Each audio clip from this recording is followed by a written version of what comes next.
Hello student, in this video we will discuss about the nature of roots. इसके बारे में हम लोग पढ़ेंगे नेचर ऑफ रूट्स के बारे में और क्वाड्रेटिक इक्वेशन।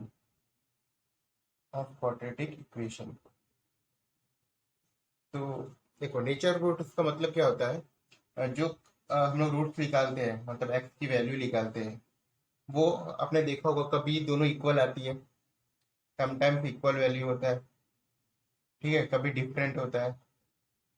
तो इसको नेचर बोलते हैं। क्या वैल्यूज डिफरेंट आ रही है एक्स की, क्या सेम आ रही है, उसको क्या बोलते हैं, उसका डिफरेंट नेचर, मतलब किस टाइप का उसका नेचर, ये हम लोग डिस्कस करेंगे। तो जो नेचर ऑफ द रूट्स होता है वो किसके ऊपर डिपेंड करता है? इट डिपेंड्स अपॉन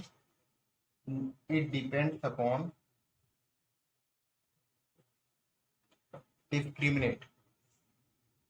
किसके ऊपर डिपेंड करता है? डिस्क्रिमिनेट।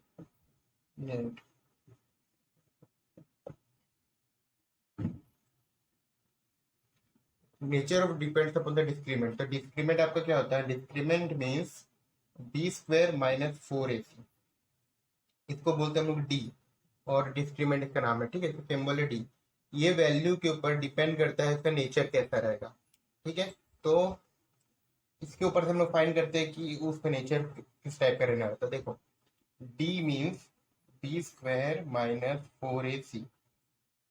अब जो डी है उसकी वैल्यू कुछ भी आ सकती है, वो नेगेटिव आ सकता है, प्लस पॉजिटिव आ सकता है, जीरो आ सकता है। डी की तीन वैल्यू पॉसिबल, प्लस माइनस या जीरो। अब ये तीनों वैल्यू के ऊपर डिपेंड करता है आपका रूट पॉजिटिव रियल होगा, इक्वल होगा, वो तो आपके तीन केस बनते हैं। केस नंबर 1, ठीक है, first case, if D greater than zero. मतलब क्या greater than zero? B square minus 4ac greater than zero हो, ये मतलब डी ग्रेटर देन जीरो हो तो रूट आर, ये आपको याद रखना है, roots are real and distinct मतलब डिफरेंट, ठीक है। तो रूट्स कैसे होंगे? रियल होंगे और डिस्टिंक्ट होंगे, मतलब अलग होंगे, ठीक है। एग्जाम्पल कैसे होता है, हमने ऐसा रूट आते थे, कोई रूट टू माइनस टू आ गया, दूसरा 5 आ गया एक्स की वैल्यू, तो ये रियल एंड डिस्टिंक्ट है, ठीक है। मतलब अलग अलग वैल्यू और कोई रियल नंबर है, या और रूट 3 एंड -√3, ये भी रियल नंबर है और डिस्टिंक्ट अलग अलग। तो ये कब होगा? जब आपका डी ग्रेटर देन जीरो होगा, मतलब डिस्क्रीमेंट की वैल्यू ग्रेटर देन जीरो होगी। अब सेकंड केस क्या होता है आपका? Second case is when D is equal to zero. मतलब डी की वैल्यू क्या हो जाएगी? Equal to zero. डी मतलब B square minus 4ac equal to zero, ठीक है। ये अगर ये जीरो आ गया आपका डी, तो आपका रूट्स कैसे होंगे? Roots are real and equal. अब रियल एंड इक्वल का मतलब क्या? दोनों रूट सेम होंगे।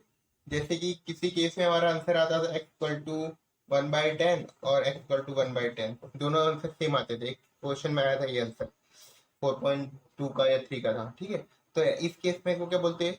रियल एंड इक्वल, मतलब दोनों वैल्यू अगर सेम हो तो। या एक दो केस में ऐसा भी आया था 2,2, ये भी क्या है आपका? रियल है, ठीक है, रियल एंड इक्वल है, मतलब दोनों वैल्यू सेम हो गई, ठीक है। तो इसको ये कब होगा? ऐसा आंसर कब आएगा आपका? जब डी इक्वल टू जीरो होगा। और ऐसा आंसर कब आएगा? जब डी ग्रेटर देन जीरो होगा, ठीक है। ये दोनों ये दोनों केस को हम लोग बोलते हैं रियल सॉल्यूशन। मतलब ये रियल, इसमें आपका आंसर आता है, मतलब रूट का आंसर आता है, इसको क्या बोलते हैं? Real solution. अगर क्वेश्चन में पूछे write the condition for the real root, तो आपको क्या लिखना है? रियल रूट का कंडीशन के ये दो कंडीशन है, ठीक है, रियल रूट्स की ये दो कंडीशन। मतलब सिंपल में लिखूं तो रियल रूट्स कब होंगे? रियल रूट्स के लिए कंडीशन क्या हो जाएगी आपकी?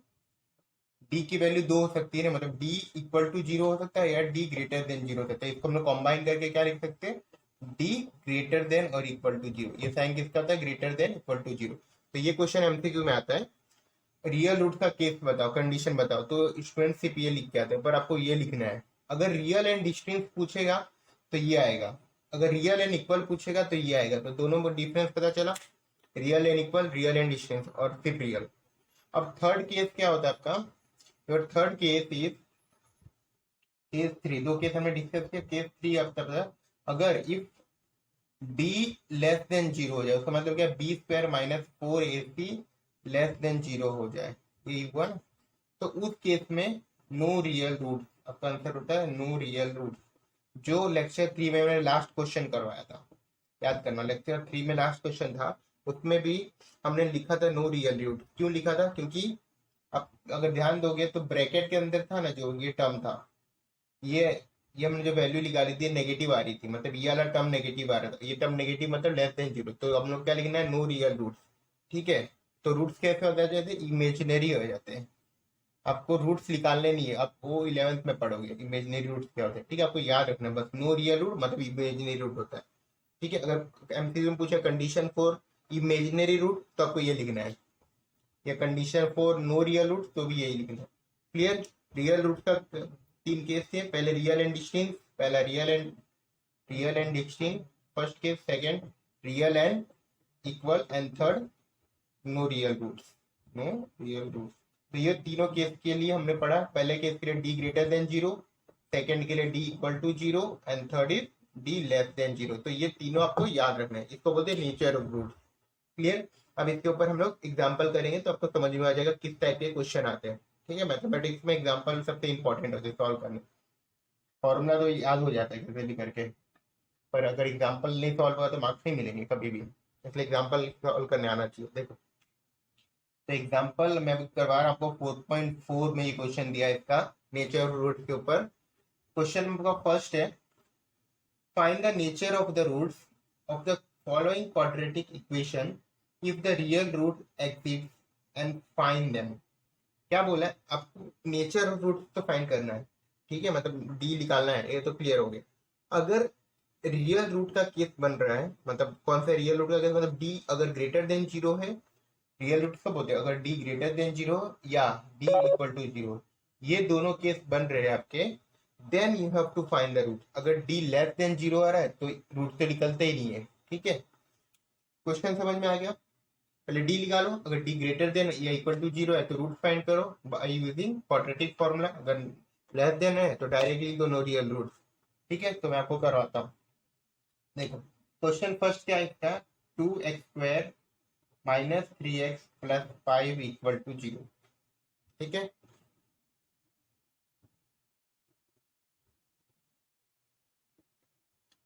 ये आपका है 2x² minus 3x plus 5 equal to zero. अब देखो, इसमें हमें क्या फाइंड करना है? डी पहले फाइंड करना है। तो for D we have to find the b² minus 4a। उसके लिए पहले ए लिख लेते, a2 होगा। कैसे लिखा है? कंपेयरिंग विद स्टैंडर्ड इक्वेशन लिखूं मैं? ठीक है, लिख देते हैं, comparing with standard form, that is ax square plus bx plus c equal to 0, we get a equal to 2, b equal to minus 3 and c equal to 5. Clear? Now we have to find d. D is b square minus 4ac. तो b की value क्या? Minus 3 का square minus 4, a की value 2, c की value 5। तो आपका d कितना हो जाएगा? माइनस 3 का स्क्वायर 9, 4 टू 8। ठीक है, 4 टू 8 और 8 5 है 40। तो आपका आंसर आ रहा है D equal to minus 31, 9 minus 40, तो 31 होगा, लेकिन साइन माइनस का आएगा। It is less than zero. Minus 31 मतलब क्या होता है? Less than zero. तो यहाँ पे डी क्या आ गया? Less than zero, therefore no real root. जहाँ पे भी डी नेगेटिव आया वहां पर आपको फाइंड नहीं करना है, डायरेक्ट लिख देना है नो रियल रूट्स। ठीक है, ये आपका हो गया। ठीक है, क्लियर? अब क्वेश्चन नंबर 2 पर आते हैं। देखो,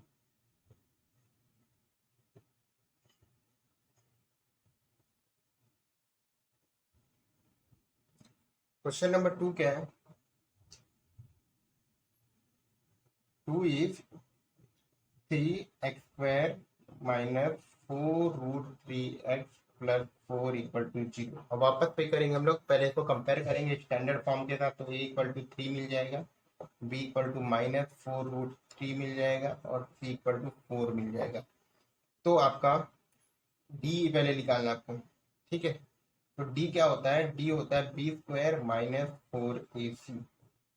तो आपका ये d हो गया। देखो, minus 4ac equal to b की वैल्यू पुट की मैंने, फिर a की वैल्यू 3 पुट कर रहा हूँ और फिर 4 की वैल्यू थ्री की वैल्यू पुट करा, तो ये क्या हो गया, डी इक्वल टू 4√3 का क्यूब स्क्वायर, तो 4 का स्क्वायर तो 16 होगा, और √3 का स्क्वायर 16 इंटू थ्री, थ्री क्योंकि √3 का थ्री, तो अपना 48 आ जाएगा, माइनस 4 3 जा 16, 16 4 जा 48। तो यहाँ पर आपको डी की वैल्यू 0 मिल गई। ठीक है, तो इस केस में आपका आंसर क्या होता है, रियल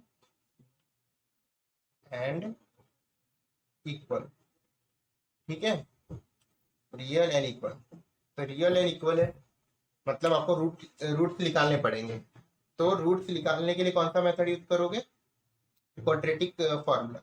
उसके लिए मैंने जब आपको ये बताया था, ये थियरी का बता रहा, तो एक पास मिस रह गया, तो मैं आपको बताता हूँ। देखो, जब भी डी इक्वल टू 0 हो तो आपके पास दो मेथड है, एक तो आप डायरेक्ट क्वाड्रेटिक फॉर्मूला का यूज करो, minus P plus minus P square minus 4 equal to 2। देखो ये फॉर्मूला है।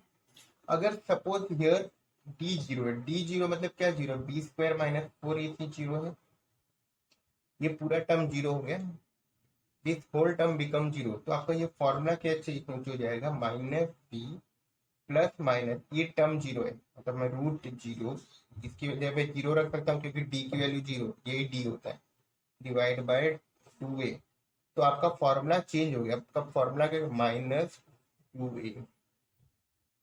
ठीक है, देखो ये कब केस बन रहा है, क्योंकि ये टर्म 0 हो गया, तो आपको एक और नया फॉर्मूला क्या पता चला, इफ डी इक्वल टू 0, इसलिए मैंने इसको इस केस में बताया। ठीक है, if D equal to 0 then roots are real and equal and the roots are minus B by 2a, ये और माइनस बाई 2, इक्वल है मतलब दोनों सेम ही होंगे, तो आपको दो बार बस लिख देना। क्लियर, तो इससे हम लोग डायरेक्ट ये फॉर्मूला भी याद रख सकते हैं, अगर डी इक्वल टू 0 हो गया तो आप ये फॉर्मूला यूज कर सकते हो, या इसमें भी पुट कर सकते हो। क्लियर, ये याद रखना। ठीक, कभी कभी पूछते हैं what is the formula for roots if D equal to 0, तो आपको ये याद रखना है। अब देखो ये आपका ये हो गया, डी तो 0 हो गया ना, बी की वैल्यू क्या थी इस केस में, बी की वैल्यू है -4√3 है, बी की वैल्यू माइनस माइनस 4√3 बाई 2, ए की वैल्यू है 3 है। ठीक है, तो देखो ये क्या है, minus minus plus 4√3 divide by 2 × 3, ऐसा कुछ हो, तो 2 जब कट, तो अगर 2√3/3 पर क्वाड्रेटिक है इसलिए ये हैव टू राइट 2 टाइम्स। ठीक है, ये आपका आंसर हो जाएगा, x इक्वल टू 2√3/3। ठीक है, ये आपको समझ में आया, इसलिए मैंने यहाँ पर एक्सप्लेन किया इसको। जब भी डी इक्वल टू 0 तो डायरेक्ट आप ये भी फॉर्मूला यूज कर सकते हो, या इसमें वैल्यू पुट कर, देखो जब इसमें वैल्यू पुट करोगे ना तो ये टर्म भी 0 होने वाला है, तो इसको लिखने का कोई मतलब नहीं बनता है दोबारा, direct you can substitute here. Okay, clear, हमने बी की वैल्यू कहाँ से ली, बी क्वेश्चन में दिया -4√3, माइनस माइनस से प्लस कैसे हो गया, 4√3/2 × 3, मल्टीप्लाई नहीं किया मैंने, फिर मैंने कट कर दिया। क्लियर, अब आगे बढ़ते हैं, क्वेश्चन नंबर 3 पर आते हैं। दो केस होगा, थर्ड केस आएगा इसमें, तीन केस थे ना, इसलिए 3 क्वेश्चन दिए, तीनों केस के लिए। देखो 2x² -6x + 3 = 0, तो यहाँ पर a क्या मिलेगा, 2 मिलेगा, b -6 मिलेगा, और c आपको 3 मिलेगा। कंपेयरिंग विद स्टैंडर्ड फॉर्म, तो d पहले निकालना फर्स्ट आप, तो b² -4ac, b की वैल्यू -6 का होल स्क्वायर, a की वैल्यू 2 एंड c की वैल्यू भी 3, तो 6 का स्क्वायर 36, 4 2 जा 8, 8 3 जा 24, तो 24, तो डी आपका मिल गया 12, डी 12, 12 क्या है, बड़ा है 0 से, ग्रेटर देन 0, तो केस क्या बन गया, रियल एंड डिस्टिंक्ट, मतलब roots are roots are real and distinct. ठीक है, ये क्लियर, रूट कैसे होंगे, रियल एंड डिस्टिंक्ट। अब रियल है तो आपको निकालने भी पड़ेंगे, तो आपको निकालो, रूट निकालने का फॉर्मूला लगा दो।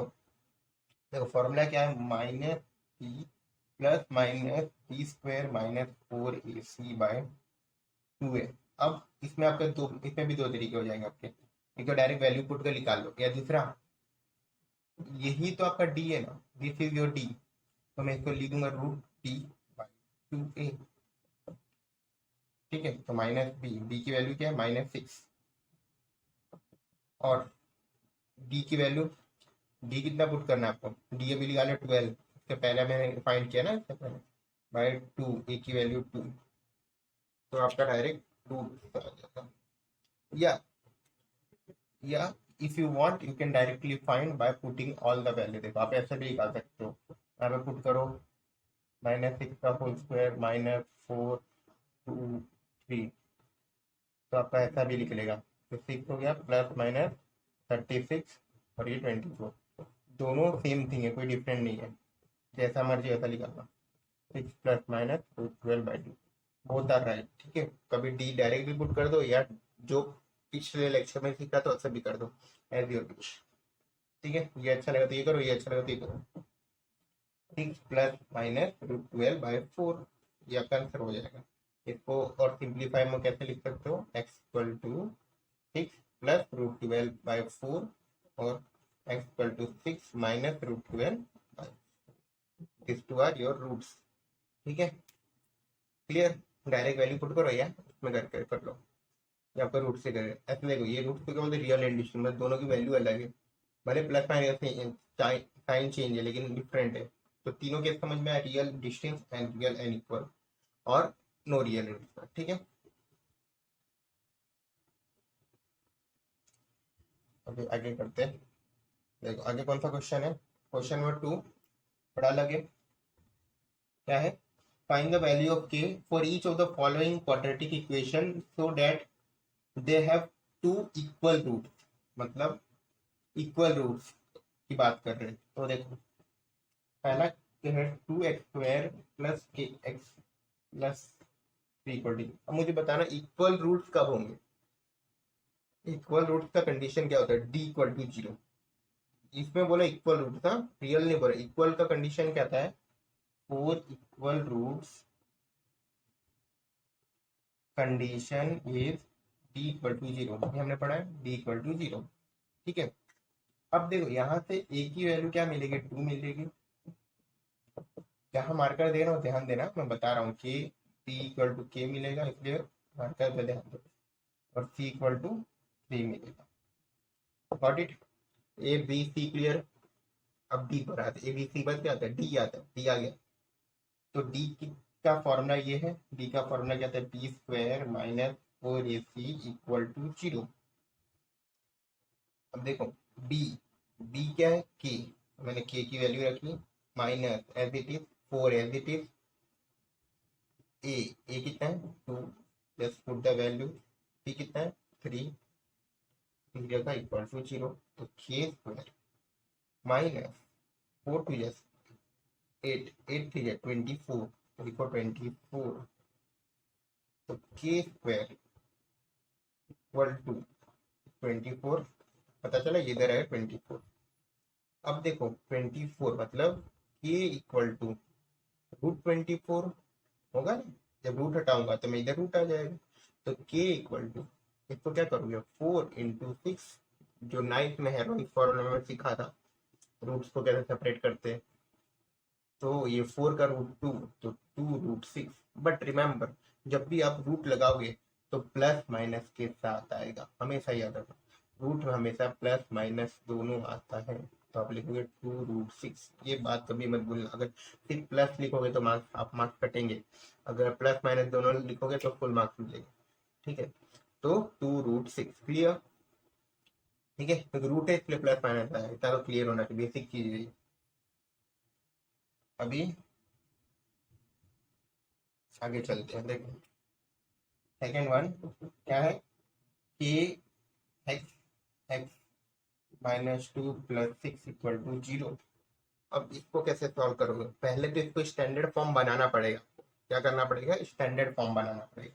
उसके लिए क्या करते हैं, इसको सिंप्लीफाई कर देते, तो के तो एज इट इज रहने दो, ये हो गया आपको, एक्स से मल्टीप्लाई कर दो, के x² - 2x, क्या क्या पता चला, ये x को स्केच और स्केच मल्टीप्लाई कर दिया, प्लस 6 इक्वल टू 0। ये इसके साथ ये इसके साथ अगेन मल्टीप्लाई, तो के एक्स स्क्वायर माइनस 2kx। अगर आप चाहते हो तो ये स्टेप को डायरेक्ट इधर कर सकते हो, मैंने एक्सप्लेन करने के लिए एक स्टेप ज्यादा लिखा, ठीक है। एग्जाम में ये स्टेप भी डायरेक्ट आ सकते, कोई जरूरत नहीं स्टेप और लिखने की। क्लियर। अब क्या करोगे, कंपेयरिंग विथ स्टैंडर्ड फॉर्म। तो ए इक्वल टू आपको क्या मिलेगा बताओ, ये क्या होगा यहाँ पर, 1 होगा, 2 होगा, 3 होगा, यहाँ पर के होगा, क्यों, क्योंकि एक्स स्क्वायर क्या क्या है, के है, ठीक है। ये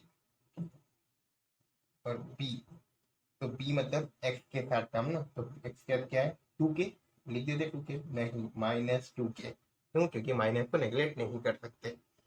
और सी इक्वल टू 6। क्लियर। इतना सब सबको आ गया होगा, अभी 3 4 एक्सरसाइज से कर रहे ए बी सी, तो ठीक है। अब 4 equal roots D equal to का कंडीशन क्या है, 0, ए बी सी और 0 4 नंबर पे घूमना है आपको। डी इक्वल टू 0, तो आपस B square minus 4ac equal to 0 लगा दिया हमने। तो बी की वैल्यू बोलो 2k minus 2k square minus 4, ए की वैल्यू बताओ के, सी भी बता दो 6। तो पुटिंग ऑल द वैल्यू, ठीक है। अब आगे सिंप्लीफाई करते हैं, जो हर क्वेश्चन में करना ही पड़ता है। देखो इसको क्या है, इसका इधर स्टेप आएगा, तो 2k स्क्वायर 4k स्क्वायर की माइनस का स्क्वायर प्लस, और 4k square minus 4k square, 4k 24, 4 3 24 और k एज इट इज, तो 24k इक्वल टू 0। अब बताना मुझे, टेल मी वन थिंग, ये क्वाड्रेटिक है, तो इन दोनों में कुछ कॉमन दिख रहा है आपको, कॉमन दिख रहा है, कॉमन दिख रहा है, दिख गया कॉमन, के दिख गया, बाहर निकल गया के। ये क्या है 4 है, इधर क्या है, तो इधर 4 इधर 24। अब कुछ कॉमन दिख रहा है, नहीं दिख रहा है, अब दिखेगा, देखो 24 को क्या लिखोगे 4 × 6। अब दिखा कुछ कॉमन, हाँ 4 दिख रहा है, तो मैंने के को कॉमन निकाला, और दूसरा क्या कॉमन निकल रहा है 4 निकल रहा है, तो कॉमन निकल गया। तो इधर क्या बचा, ये 4 चला गया, ये के भी चला गया, तो एक के बच गया, 2 के थे ना, इधर से 4 चला गया, के चला गया, तो की क्या बचा 6 बचा, इक्वल टू 0। तो यहाँ से आपको क्या पता चल रहा है, यहाँ से आपको पता चल रहा है कि ये दो टर्म है, तो हमें हमेशा कैसे लिखते थे, दो टर्म इक्वल टू 0 होता है, तो हम लोग क्या करते हैं, फर्स्ट टर्म इक्वल टू 0 और second term equal to 0। X के तो के एक्स पर कुछ फर्क नहीं, तो के इक्वल टू 0 और K equal to 6 is your answer. दो आंसर आ गया, ठीक है। पता चला ना, जैसे एक्स के टर्म में रहता था दोनों का अलग करते हैं, वैसे के टर्म में भी दोनों का अलग करना है, नथिंग डिफरेंट। क्लियर यहाँ तक, सबको क्लियर, यहाँ तक क्लियर हो गया, ठीक है। अब कुछ नया